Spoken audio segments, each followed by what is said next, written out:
Тільки ти можеш знову підняти, тільки ти даєш кожному силу, тільки ти можеш тіло зміцнити, тільки ти підкріпляєш і віру.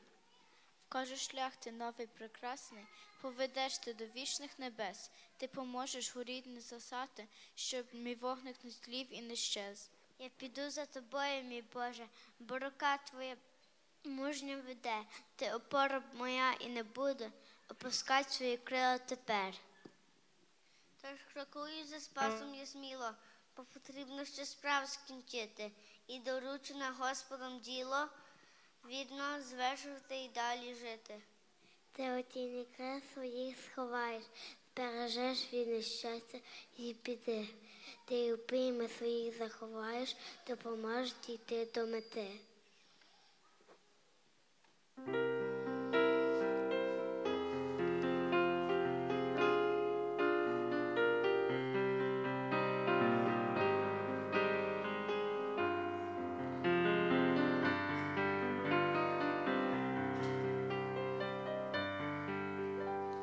В тіні крил збережи мене, Боже, в тіні крил ти мене заховай, заховай від нападів ворожих, руку міцну свою мені дай.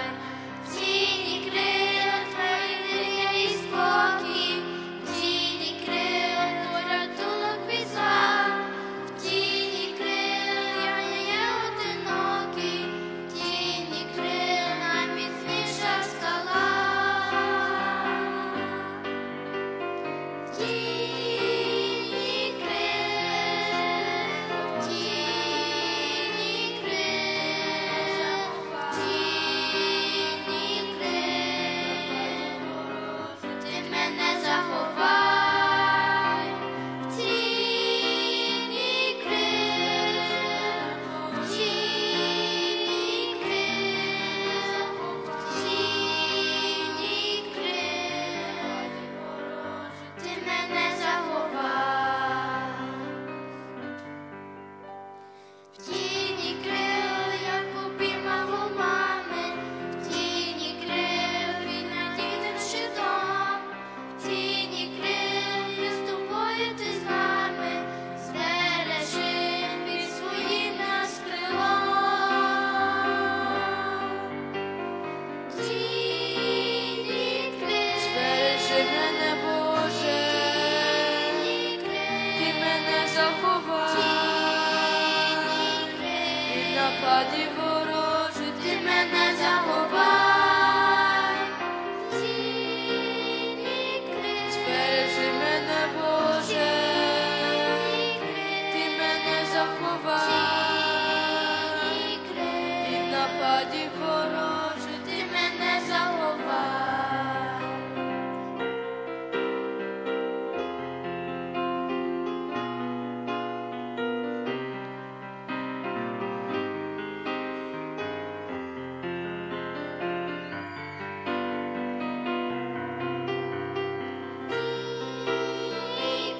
Збережи мене, Боже, ти мене заховай.